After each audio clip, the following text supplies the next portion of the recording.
নমস্কার বন্ধুরা, আজ চলে এসেছে একটা অন্যরকম ভিডিও নিয়ে। আজ হচ্ছে যে ওষুধের সম্বন্ধে আলোচনা করব সেটি হচ্ছে নরিটি। নরিটি ওষুধের মধ্যে রয়েছে যে মেন দুটি মলিকিউল, সেটি হচ্ছে নরফ্লক্সাসিন তার সঙ্গে টেনিডাজল। নরফ্লক্সাসিন রয়েছে 400 mg এবং টেনিডাজল রয়েছে 600 mg। এই ওষুধটি সাধারণত কোন কোন ক্ষেত্রে আমরা ব্যবহার করব এবং এর সাইড এফেক্ট।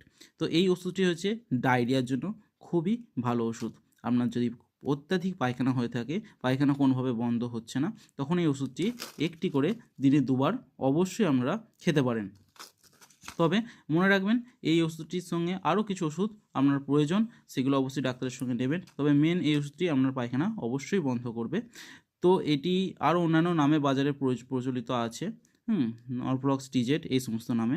তো এটি সাইড এফেক্ট রয়েছে হালকা গা বমি, মাথা ঘোরা, অ্যালার্জি, এই ধরনের সিমটমগুলো থাকতেই পারে। এটির এমআরপি সম্বন্ধে কথা বলবো, এটি হচ্ছে 127 টাকা। নমস্কার।